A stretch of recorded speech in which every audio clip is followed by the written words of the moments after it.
పరిశుద్ధ నామమునకే మహిమ కలుగును గాక. చేరి వచ్చిన మీ అందరికి కూడా యేసుక్రీస్తు నామములో శుభములు తెలియజేస్తూ ఉన్నాను. ఈ సమయంలో 2 కొరింథీయులకు రాసిన పత్రిక అపోస్తలుడైన పౌలు తెలియజేస్తున్న మాటను మరోసారి మనం జ్ఞాపకం చేసుకొని ముందుకి కొనసాగుదాం. మొదటి అధ్యాయము 4వ వచనం.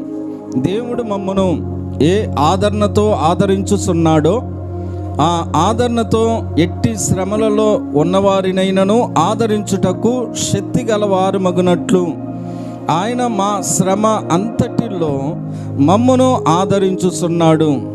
క్రీస్తు యొక్క శ్రమలు మా యందు ఎలాగూ విస్తరించుచున్నవో అలాగే క్రీస్తు ద్వారా ఆదరణీయు మాకు విస్తరించుచున్నది. దేవునికి మహిమ కలుగును గాక. మేము శ్రమ పొందుదుము, మేము ఆదరణ పొందుదుము. మీ ఆదరణ కొరకై పొందుదుము. ఈ ఆదరణ మేము కూడా పొందుతున్నట్టి ఆ శ్రమలను ఓపికతో సహించుటకు కార్యసాధకమై ఉన్నది. దేవునికే మహిమ కలుగును గాక. చిన్న ప్రార్థన చేసుకుందాం.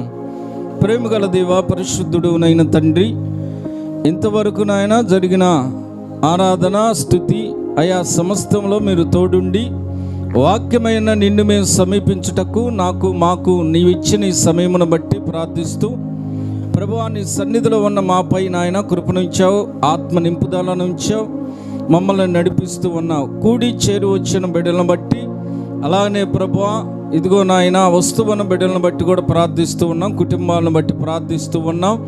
ఇదిగో నాయన మరి ఈ వీడియోలు చూస్తూ ఉన్న బిడ్డల కుటుంబాలను బట్టి కూడా మేము ప్రార్థిస్తూ ఉన్నాం. ఆదరణ ఆశీర్వాదము యేసుక్రీస్తు నీ నామములో పొందుదురుగాక. ఇదిగో ప్రభువా, ఈ పరిచర్య ప్రారంభం నుంచి ముగింపు వరకు నీవే మహిమ ఘనత ప్రభావాలు పొందుకోమని యేసుక్రీస్తు అను నీ నామమును అడుగుతున్నాము తండ్రి, ఆమేన్. హల్లెలూయా. అందరం కూడా కూర్చుందాం.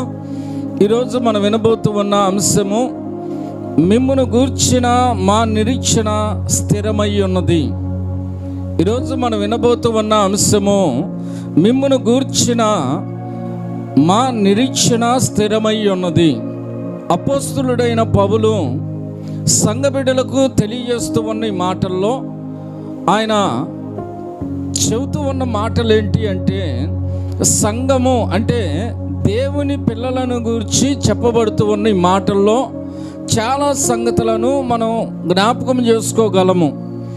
ఆ పరిస్థితులు గుండా మనం ఇక్కడ కొన్ని విషయాలు చూడగలుగుతూ ఉంటే ఆయన అంటూ ఉన్నాడు కదా, దేవుడు మమ్మను ఏ ఆదరణతో ఆదరించుచున్నాడో ఆ ఆదరణతో ఎట్టి శ్రమలో ఉన్నవారినైనను ఆదరించుటకు శక్తి గలవారు మగునట్లు ఆయన మా శ్రమ అంతటిలో మమ్మను ఆదరించుచున్నాడు.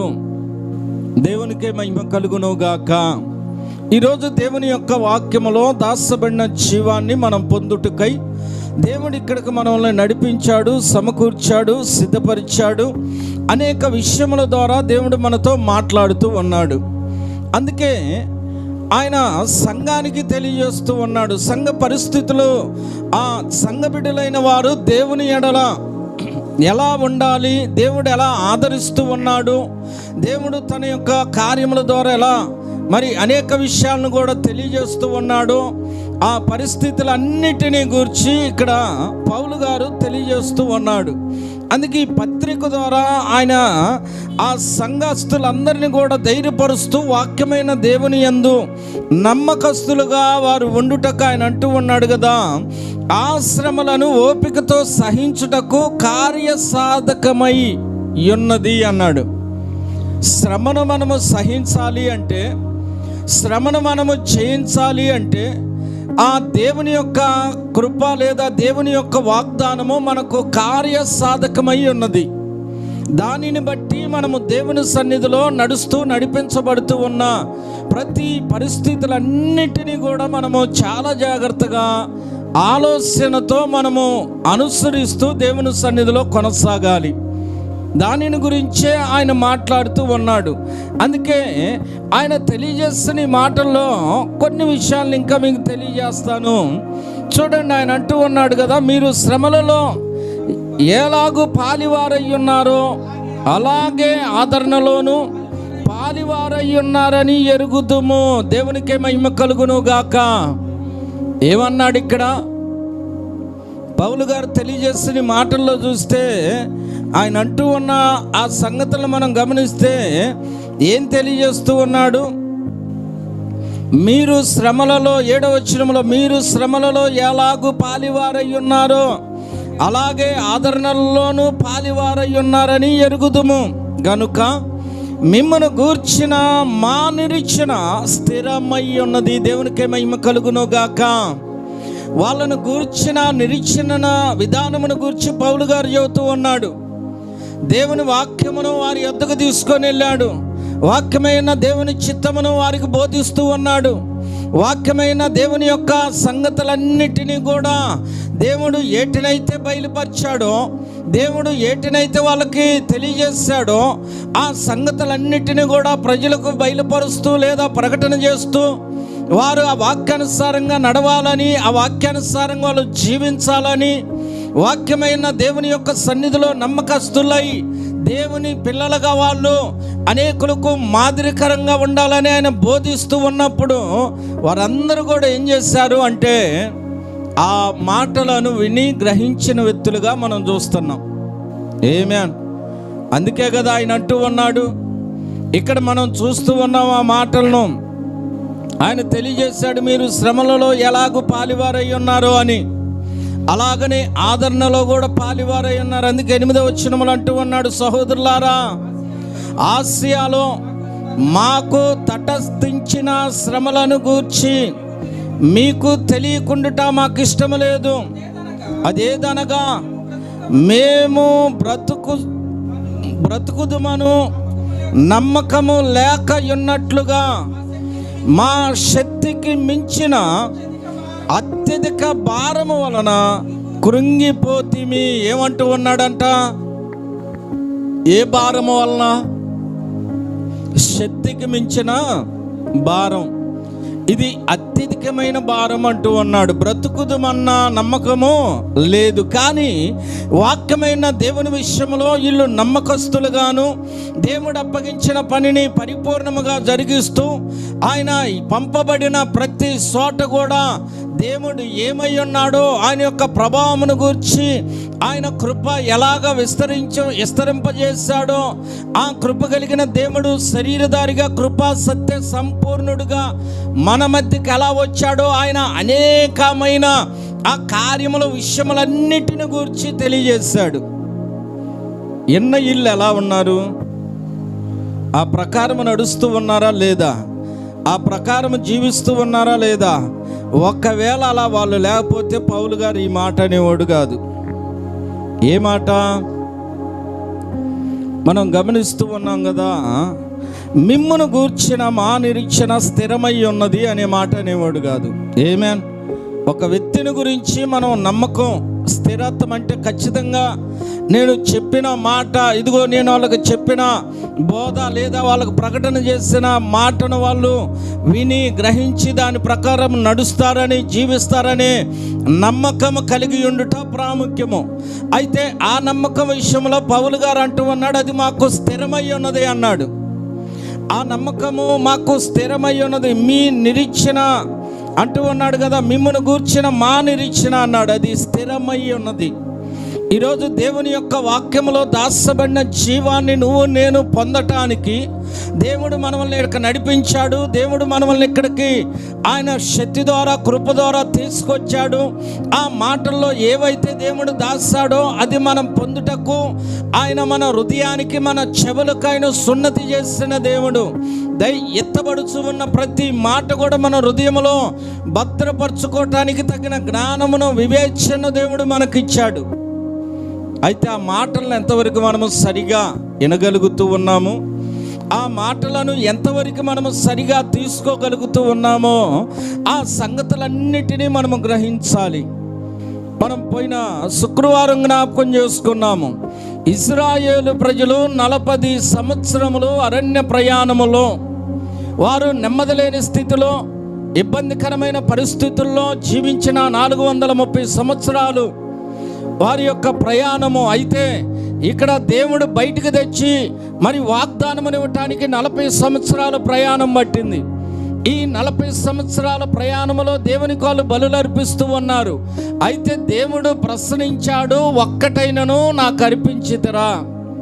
మీరు అర్పించిన 40 సంవత్సరముల మీ ప్రయాణములో నాకు అర్పించిన బలి ఏది అని అడిగాడు. నాకే అర్పించారా అని మాట్లాడాడు. అవునా? ప్రవర్తలు కూడా దాన్నే చెప్పారు. ఈరోజు దేవుని యొక్క వాక్యములో, దేవుని సన్నిధిలో ఉన్న మనము దేవుని చిత్తమును బట్టి, దేవుని ఉద్దేశమును బట్టి, దేవుడు మనకు దేనిని ఇచ్చాడో, వాక్యమైన దేవుడు దేనిని మనకు తెలియజేశాడో దానిని అంతటినీ మనము నిశ్చయముగా పొందాలి అంటే ఏం కలిగి ఉండాలి? మనం అర్థమవుతూ ఉన్నదా? ఆమేన్ చెబుతారా? అందుకే ఈరోజు మనం గమనిస్తూ ఉన్నాము. చూడండి, 2 కొరింథీయులకు రాసిన పత్రికలోని పౌలు గారు మాట చెబుతూ ఉన్నాడు, మిమ్మును గూర్చిన మా అతిశయము ఈ విషయంలో వ్యర్థము కాకుండానట్లు అని మాట్లాడాడు. సంఘాన్ని గురించి సేవకుడు ఏం పడుతూ ఉన్నాడు అంటే ఇక్కడ అతిశయము అన్నాడు. అంటే అది నిజంగా మనం ఊహించిన దానికంటే ఉన్నతమైన గొప్ప కార్యమును మనకు తెలియజేస్తూ ఉన్నది. ఆలోచన చేయండి. 9వ అధ్యాయము 2 కొరింథీయులకు రాసిన పత్రికలోనే 3వ వచనం నుండి 5వ వచనం వరకు, ఈ 3 వచనాల్లో కొన్ని మాటలు రాయబడి ఉన్నవి. అయితే మిమ్మును గూర్చిన మా అతిశయము ఈ విషయములో వ్యర్థము కాకుండానట్లు నేను చెప్పిన ప్రకారము మీరు సిద్ధముగా ఉండుటకై ఈ సహోదరులను పంపితిని. పౌలు గారు ఏమంటూ ఉన్నాడు ఇక్కడ? మనం గమనిస్తూ దేవుని మాటలను జాగ్రత్తగా మనము పరిశీలన చేయగలిగినట్లయితే, పౌలు గారు ఈ సంఘములో ఉన్న సంఘ బిడ్డలకు, తన సహోదరులను పంపబడిన ప్రతి స్థలములో ఉన్న సంఘ బిడ్డలకు, దేవుని వాక్యము కాడికి చేర్చబడిన ప్రతి ఒక్కరకు తెలియజేస్తూ ఉన్న మాట ఇది. ఆయన అంటూ ఉన్నాడు కదా, అయితే మిమ్మును గూర్చిన మా అతిశయము ఈ విషయములో వ్యర్థము కాకుండానట్లు నేను పంపిన ప్రకారము మీరు స్థిరముగా ఉండుటకై ఈ సహోదరులను పంపితిని.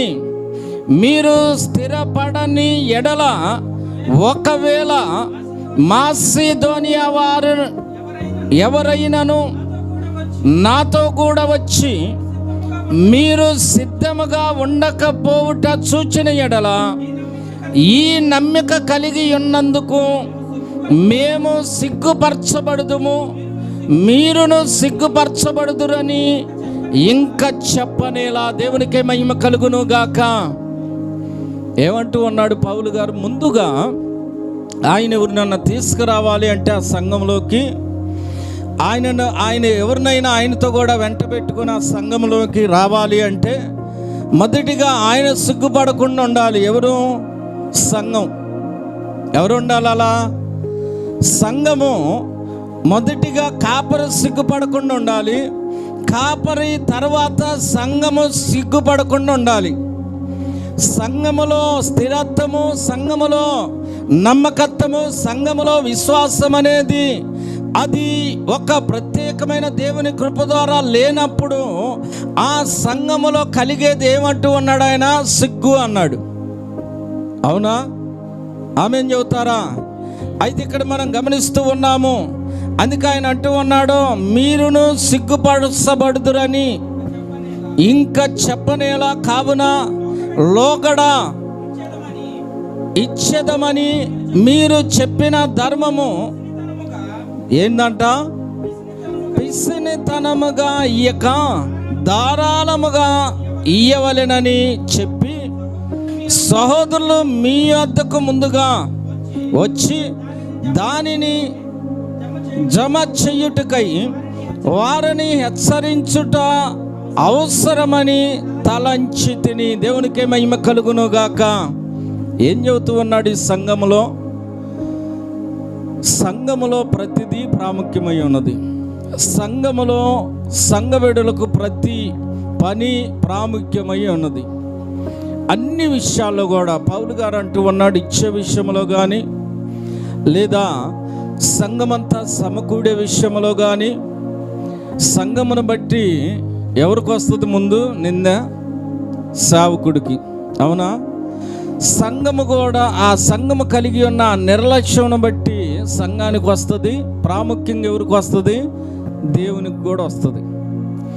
అందుకే నమ్మకస్తులై దేవుని యొక్క సన్నిధిలో స్థిరమైన విశ్వాసము కలిగి దేవుని సన్నిధిలో మనం ఉన్నప్పుడు, అందుకే పౌలు గారు అంటూ ఉన్నాడు, నేను ఎవరినైనా మీ కాడికి తేవాలంటే వచ్చేలాకి ఎలా ఉండాలంటే వాళ్ళు ఆసక్తి కలిగి ఉండాలి. దేవుని వాక్యము పట్ల నమ్మకస్తులుగా వాళ్ళు కనిపించాలి. దేవుణ్ణి ఆరాధించే విషయంలో ఆత్మ సంబంధులుగా కనిపించాలి. అయితే ఆ పరిస్థితులను గూర్చి ముందుగా హెచ్చరించుటకై తన సహోదరులను పరిచారకులను అక్కడికి పంపాడు. ఆయన పంపి ఈ మాటలు వాళ్ళకి పత్రిక రాసి ఈ మాటలను వాళ్ళకి తెలియజేయమని చెప్పాడు.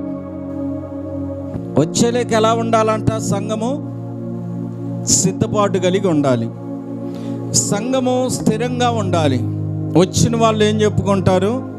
సంఘం ఎంతమంది ఉండారు అనేది కాదు, కానీ సంఘములో ఉన్న ఆసక్తిని లేదా ఆ ఆశ కలిగిన స్థిరత్వాన్ని చూసినప్పుడు వాళ్ళు మన గురించి మంచి సాక్ష్యం పలుకుతారు. మీకు అనేక సందర్భాల్లో నేను చెప్పా సాక్ష్యం. ఒక ప్రాంతంలో జరిగిన సంఘటన. ఈరోజు దేవుని యొక్క వాక్యములో అపోస్తలుడైన పౌలు గారు కూడా ఈ మాటలను తెలియజేస్తూ ఉన్నాడు. ఈ విషయములను గూర్చి ఆయన సమస్తమును, ఎందుకంటే పిస్సనారితనంగా ఎలాగంట? పిస్సనారితనంగా దేవునికి ఇస్తుంది మనం కదా. అందుకే ఆ విషయంలో మీరు ధారాళముగా ఇచ్చువారిగా ఉండాలన్నాడు. ఈరోజు దేవుని యొక్క వాక్యం మనకు తెలియజేస్తూ ఉన్నది. వాక్యమైన దేవుడు మనకు తెలియజేస్తూ ఉన్నాడు. నీవు దేవుని సన్నిధికి వచ్చినప్పుడు దేవుని యొక్క సన్నిధిలో ఏ రీతిగా నడిపించబడుతున్నావు? ఎందుకంటే ఆయన అంటూ ఉన్నాడు కదా, మా అతిశయము ఈ విషయములో వ్యర్థము కాకుండాన్నట్లు. ఏంటి అతిశయము? ఒకసారి మనము ఆలోచన చేయగలిగినట్లయితే ఏంటి ఆ అతిశయం అంటే?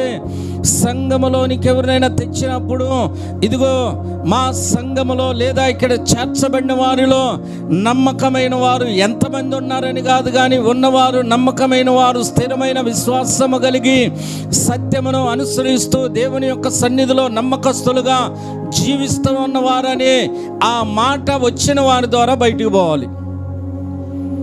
అందుకే పౌలు గారు ఆ సంఘానికి పత్రిక రాసి ఆ పత్రిక ద్వారా వాళ్ళని హెచ్చరించాడు. 7వ అధ్యాయం 3వ వచనములో కూడా మాట ఉన్నది. అదే 2 కొరింథీయులకు రాసిన పత్రికలో పౌలు గారే చెబుతూ ఉన్నాడు ఈ మాటలు కూడా. మీకు శిక్షా విధి కలగవలెనని నేను ఇలాగా చెప్పలేదు. చనిపోయినా కానీ జీవించినా కానీ మీరును మేమును కూడా ఉండవలెననియు, మీరు మా హృదయములలో ఉన్నారనియు నేను లోగడా చెప్పి తిని కదా. మీ ఎడల నేను బహుధైర్యముగా మాట్లాడుతున్నాను. మిమ్మును గూర్చి నాకు చాలా అతిశయము కలదు. ఆదరణతో నిండుకొని ఉన్నాను. మా శ్రమ అంతటికి మించిన అత్యధికమైన ఆనందముతో ఉప్పొంగుస్తున్నాను. దేవునికే మహిమ కలుగును గాక. ఏమంటూ ఉన్నాడు పౌలు గారు? పౌలు గారు తెలియజేస్తున్న ఈ మాటల్లో చాలా సందర్భాలను కూడా మనం ఆలోచన చేయగలుగుతూ ఉన్నప్పుడు ఆయన అంటూ ఉన్నాడు కదా, మీకు శిక్షా విధి కలగవలెనని నేను ఇలాగూ చెప్పలేదు. దేవుని వాక్యం బోధించబడుతూ ఉన్నది. దేవుని యొక్క చట్టము తెలియజేయబడుతూ ఉన్నది. దేవుని యొక్క చిత్తం ఏమై ఉన్నదో, దేవుడు మనం ఎలా ఉండాలని ఆశపడ్డాడో, ఆలోచన కలిగి ఉన్నాడో, మనకు ఒక మార్గమును ఇచ్చాడో, ఆ మార్గములో మనం నడిచేటప్పుడు నడవటానికి తగిన సిద్ధపాటు కలిగి ఉండాలనే విషయాలు మీకు శిక్షా విధి కలగాలని నేను బోధించలేదు, చెప్పలేదు అన్నాడు. దేనికైనా చెప్పాడంటే మేలు కొరకై చెప్పాడు. దేవుని రాజ్యంలో మనం ఉండాలని చెప్పబడిన మాటలు, దేవునితో కూడా ఒక దినం మనం ఆనందించే ఆ ఉన్నతమైన సమయాన్ని మనం కలిగి ఉండాలనే మాటలు ఇవి. మనము నశించిపోయే మాటలు కాదు ఇవి. అందుకే దేవుని యొక్క చిత్తమును బట్టి మనము చూడగలిగితే నీ యొక్క భక్తి జీవితంలో నువ్వు ఎలాంటి స్థితి కలిగి ఉన్నావు. నిన్న మనం మాట్లాడుకున్న మాటల్లో 40 సంవత్సరములు అరణ్య ప్రయాణముల్లో వాళ్ళు అర్పించిన బలుల విధానము, దేవుడు అన్నాడు, మీరు నాకెక్కడ బలులు అర్పించారు అని ప్రశ్నించాడు. మరి వాళ్ళు అర్పించిన బలులన్నీ ఏమైనాయి అర్పించిన బలులన్నీ? ఉదయం బెదర్ నేను కూడా అదే మాట్లాడుకున్నాం. ఏమైనాయి అర్పించిన బలులన్నీ? ఈరోజు కూడా దేవుని సన్నిధికి వెళ్తున్నావు, ప్రార్థన చేస్తున్నావు, సంఘ సావాసం కలిగి ఉంటున్నావు, దశంభాగాలు ఇస్తున్నావు, దేవుని సన్నిధిలో మరి ఏదన్నా పని పరిచర్యలో బలంగా నిలబడుతున్నావు, మంచిదే. కానీ నువ్వు అర్పించేది దేవునికా వ్యక్తికా? దేనికి నువ్వు చేస్తున్నావు? ఈరోజు నువ్వు దేవుని యొక్క సన్నిధిలో వాక్యమైన దేవుని వైపు చూస్తే నిత్యము దేవుణ్ణి నువ్వు నిలబెడతాడు. మనుష్యుల వైపు కానీ, లోకం వైపు కానీ, లోక పరిస్థితుల వైపు కానీ నువ్వు చూస్తే ఏం జరిగిద్ది? మీకు మాట చెబుతా. పౌలు గారికి జరిగే అపాయాల్లో కానీ, పౌలు గారికి ఎదురైన ఆటంకాల్లో కానీ, పౌలు గారిని చంపాలని చేసిన ప్రయత్నాల్లో కానీ ముందుగా రియాక్ట్ అయింది ఎవరు? బెదరు ఎవరు రియాక్ట్ అయ్యారు ముందుగా? సంఘం. ఎవరు రియాక్ట్ అయ్యారు ముందుగా? ఎవరు కోపపడ్డారు? సంఘం. అంటే ఎలా ఉండాలి? సంఘం అంటే ఎలా ఉండాలి? పాస్టర్ గారిని ఒక మాట అంటే ఊరుకుంటారా? మనం కొన్ని సందర్భాల్లో చూస్తూ ఉంటాం. ఏదన్నా మనం మాట్లాడామనుకో, మరి మా బావద్దు కూతురు ఉంది, మేమేమన్నా మాట్లాడితే అస్సలు ఊరుకోదు ఆ అమ్మాయి. మీకంటే మా పాస్టర్ గారు గొప్పోడని మాట్లాడిద్ది. మరి అలాంటి స్థిరత్వం ఉండాలి. అదే పాస్టర్ గురించి సంఘం కాడ ఇంకొకళ్ళు మాట్లాడుతున్నారు, మాట్లాడే వాళ్ళకి మనం అవకాశం ఇచ్చామంటే ఏంది పరిస్థితి? ఏదా అవకాశం ఇచ్చామంటే ఏంటి? మొదటిగా నీకు పాస్టర్ అంటే భయం లేదు, పాస్టర్ అంటే నమ్మకం లేదు, ఇంకా చెప్పాలంటే దేవుని భయం అస్సలే లేదు. అవునా? అయితే నీ సిద్ధపాటు దేవుని రాజ్యానికా లేదా దేనికి? ఒకసారి మనం ఆలోచన చేయాలి. పౌలు గారి విషయంలో జరిగిన ఆటంకాలను బట్టి సంఘస్థులు వచ్చి, అయా నువ్వు ఇక్కడ ఉండటం మంచిది కాదు, నువ్వు త్వరగా వెళ్ళిపో అంటే ఆయన అన్నాడు కదా, చనిపోవటానికి కూడా నేను సిద్ధమే, మీరు ఎందుకు బాధపడుతున్నారు అన్నాడు. అవునా? పేతురు చెరసాలలో ఉంటే ఎవరు ప్రార్థన చేశారు? సంఘమేనా? పేతురే ఆడ కూర్చొని ప్రార్థన చేశాడా? పేతురు ఇంకా చెప్పాలంటే ప్రశాంతంగా పండుకున్నాడు, పాటలు పాడినంతసేపు బాడి హ్యాపీగా పండుకున్నాడు. దేవుడు వెళ్ళాడు, వీళ్ళు ప్రార్థన చేస్తున్నారు, ఊపిరాడకుండా ఇంట్లో ఉండి. దేవుడు మరి తన దూతను పంపాడని రాయబడి ఉన్నది. ఆ దూత వెళ్ళి ఇద్దరు సైనికుల మధ్య, ఇద్దరు సైనికులకి పేతురుకి బేడీలేసి ఉన్నాయి. పేతురు తప్పించుకుంటాడు, పారిపోతాడేమోనని. అవన్నీ ఊడిపోయినాయి. చెరసాల ఆ గేటు సంఖ్యలు కూడా ఊడిపోయినాయి, తాళాలు. ఆయన బయటకు వచ్చాడు, ఎక్కడోళ్ళు అక్కడనే ఉన్నారు. ఈ పేతురు ఏమయ్యాడు వాళ్ళకి తెలియదు. కానీ చేసిన ప్రార్థన ఎక్కడికి తెచ్చింది పేతురుని? ఎక్కడైతే ప్రార్థన జరుగుతూ ఉన్నదో పేతురు డైరెక్ట్గా అక్కడికే వచ్చాడు. ఎక్కడైతే ప్రార్థన చేస్తున్నదో సంఘము, ఆ సంఘము కాడికే దేవుడు తీసుకొని వచ్చాడు. ఈరోజు దేవుని వాక్యములో దాచబడిన జీవాన్ని మనం పొందుతూ ఉన్నామంటే అదే రుజువు అవ్వాలి. నీ భక్తి కానీ, నీ ప్రార్థన కానీ, నీ విశ్వాసము కానీ, నీ నిరీక్షణ కానీ వాగ్దానమును స్వతంత్రించుకునే రీతిగా ఉన్నదో లేదో నీవు కలిగి ఉన్న విశ్వాసమును బట్టి నీ అతిశయమే నీకు చెప్పిద్ది. పౌలు గారు అదే మాటను ఇక్కడ మనకు తెలియజేస్తూ ఉన్నాడు. ఏమంటూ ఉన్నాడు? 4వ వచనంలో చివరి మాట, మీ ఎడల నేను బహుధైర్యముగా మాట్లాడుచున్నాను, మిమ్మును గూర్చి నాకు చాలా అతిశయము కలదు, ఆదరణతో నిండుకొని ఉన్నాను, మా శ్రమ అంతటికి మించిన అత్యధికమైన ఆనందముతో ఉప్పొంగుతున్నాను. ఇక్కడ చూడండి, మొదటిగా మనం చూస్తేనేమో ఆయన ఏం తెలియజేశాడు అక్కడ? ఆయన అంటూ ఉన్నాడు కదా, మిమ్మును గూర్చిన మా నిరీక్షణ స్థిరమై ఉన్నది అన్నాడు మొదటిగా. రెండోదిగా మనం చూస్తేనేమో, అయితే మిమ్మును గూర్చిన మా అతిశయము ఈ విషయంలో వ్యర్థము కాకుండానట్లు అన్నాడు. ఇక్కడ మూడవదిగా మనం చూస్తే ఆయన అంటూ ఉన్న మాటను మనం గమనిస్తూ ఉన్నాం. ఏమంటూ ఉన్నాడు ఇక్కడ కూడా? చాలా అతిశయము కలదు, ఆదరణతో నిండుకొని ఉన్నాను, మా శ్రమ అంతటికి మించిన అత్యధికమైన ఆనందముతో ఉప్పొంగుతున్నాను. ఇక్కడేమో ఉప్పొంగుతున్నాడు, ఆయన చెబుతూ ఉన్నాడు కదా, ఇంకోసాటేమో అతిశయపడుతున్నాం అన్నాడు. మొదటిగా అంటూ ఉన్నాడు, మా నిరీక్షణ స్థిరమై ఉన్నది అన్నాడు. హల్లెలూయా. సంఘమును గురించి సేవకుడికి ఏముండాలి? స్థిరం ఉండాలి.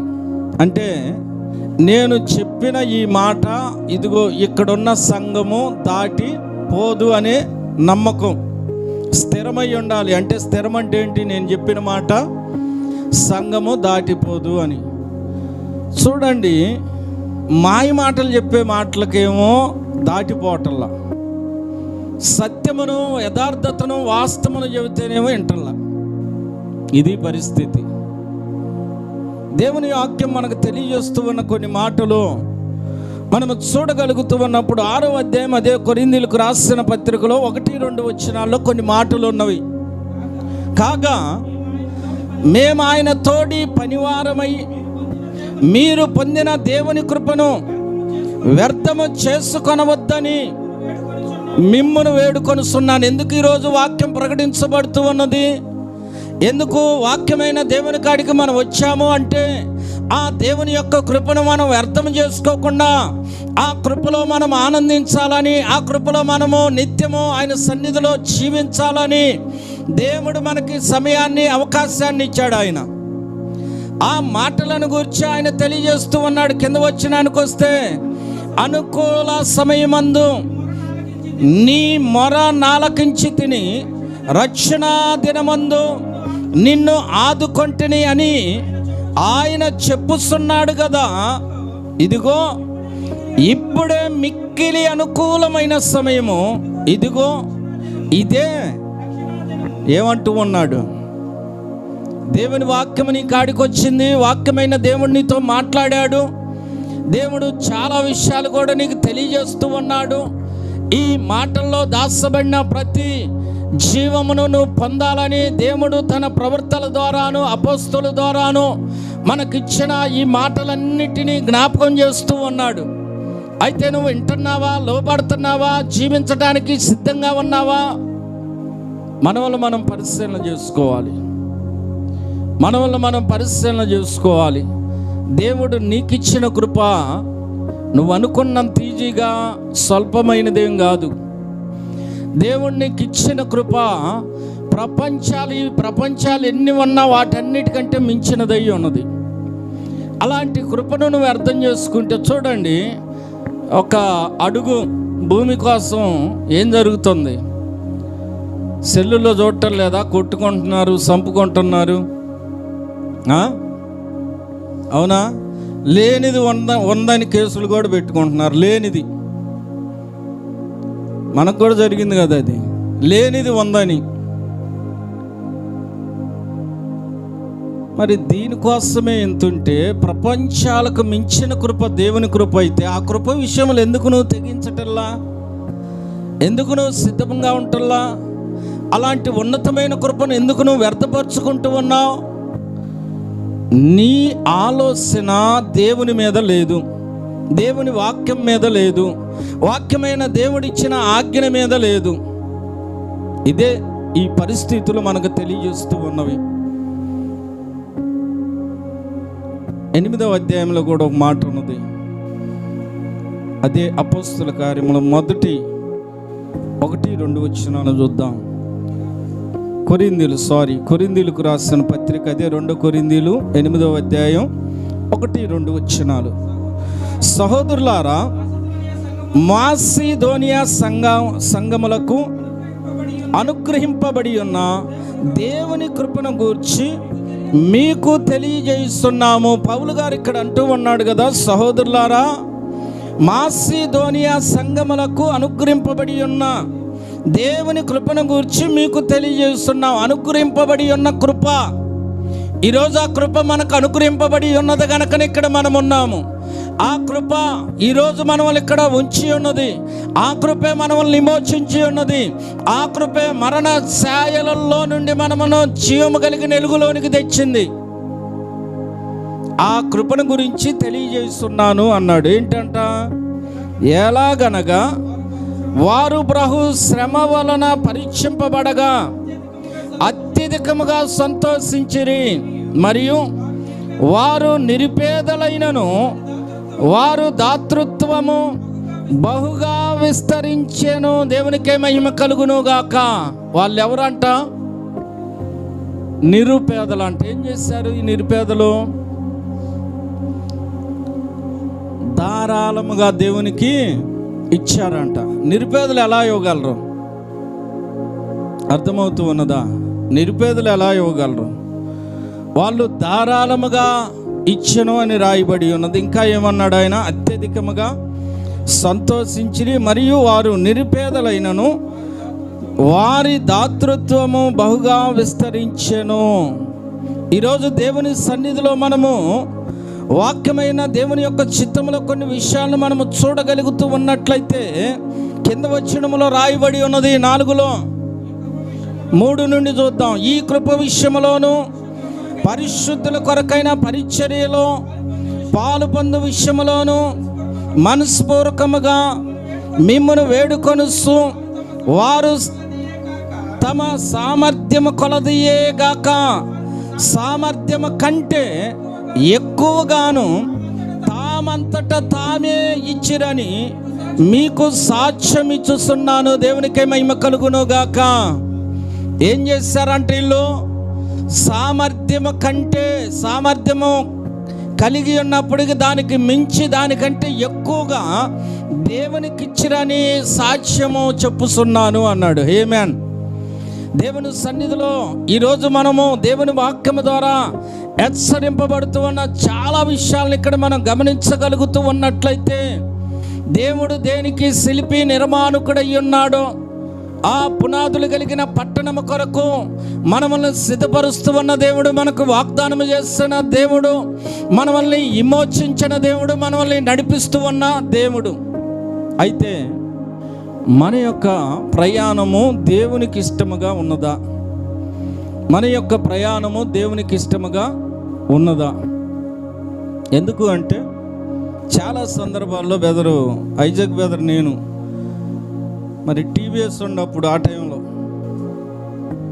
మా సొంతగా ఆయిల్ కొట్టించుకొని వెళ్ళి వాక్యం చెప్పి వాళ్ళ పరిచర్యం చూసి అక్కడ వచ్చే ఆ సంఘబిడ్డలో ఇచ్చే ఆ గుప్పిల్ని, ఆ పరిస్థితులను గమనించి, ఒకసారి ఒక బెదరు ఎంత 70 రూపాయలు 100 రూపాయలు వస్తే అది మాకే కానుక ఇచ్చాడు. వద్దంటే ఊరుకోవాలి, ఇచ్చాడు. సరే తీసుకొని ప్రార్థన చేసి, బెదర్ మేము సంతోషంగా మరలా నీకు ఇస్తాను, నువ్వు నాకు ఇచ్చావు, అయిపోయింది, నేను ఇస్తున్నా, నా కాడ కాదన్న మాకని ఇచ్చి వచ్చిన రోజులు చాలా ఉండేవి. ఇలా చాలా చోట్ల మరి ప్రయాణాలు చేసి దేవుని సువార్త ప్రకటించిన పరిస్థితులు ఉన్నాయి. ఇప్పుడు ఆ సంఘాల గురించి ఏమనుకుంటాం? నేను ఆ పేర్లు చెప్పనులే కానీ ఏమనుకుంటాం? పాస్టర్ని అంటామా, సంఘాన్ని అంటామాడా? నన్ను అడిగితే సంఘాన్ని అంటాం. పాస్టర్ గారు ఎంత కష్టపడుతున్నాడు, ఇంత పరిచర్య మరి ఉండి లేకపోయిన పరిచర్య చేస్తున్నాడు, ఏంటి ఇలా పరిస్థితి అని అనవా? సంఘానే గనేది. ఈరోజు దేవుని సన్నిధిలో మనం గమనిస్తున్నాం, పౌలు గారు అంటున్నాడు, అది మీకు మాత్రమే కాదు కానీ మాకును అన్నాడు. మాకును అవమానమే, మీకును అవమానమే. దేవుని సన్నిధి ఎలా ఉండాలంటే సమృద్ధి ఉండాలని రాయబడి ఉంది. దేవుని సన్నిధి ఎలా ఉండాలి? సమృద్ధి ఉండాలి. గుప్పిల విషయంలో కానీ, దేవునికి అర్పణ తెచ్చే విషయంలో కానీ దేవుని సన్నిధిలో ఏముండాలి? సమృద్ధి ఉండాలి. అందుకే ఆయన అంటున్నాడు, మిమ్మును గూర్చిన మా నిరీక్షణ స్థిరమై ఉన్నది. మా సంఘస్థులు నాతో పని లేదు, ఏదైనా వాళ్ళు చేయగలరనే నమ్మకం పాస్టర్కి ఉండాలి. అది దేవుని సన్నిధిలో పౌలు గారు కొరింథీలో ఉన్న సంఘానికి అనేక సందర్భాలను తెలియజేస్తూ పత్రికలు రాసి వాళ్ళు అలా సిద్ధపడి ఉండటానికి ముందుగా ఎవరిని పంపాడు? సహోదరులను పంపాడు. వాళ్ళు వచ్చి మీకు ఈ సంగతులు చెప్పి మిమ్మల్ని సిద్ధపరుస్తారు, మీరు స్థిరంగా ఉండండి అని వాళ్ళని హెచ్చరిస్తూ ఈ మాటలు రాశాడు. అయితే ఈరోజు మనమును దేవుని సన్నిధిలో అలాంటి నమ్మకస్తులమై ఉండాలని, వాక్యమైన దేవునితో మనం నడవాలని మీకు తెలియజేస్తూ ఈ మాటలను నేను ముగిస్తూ ఉన్నాను. God bless you. దేవుడు మిమ్మల్ని అందరినీ దీవించి ఆశీర్వదించును గాక.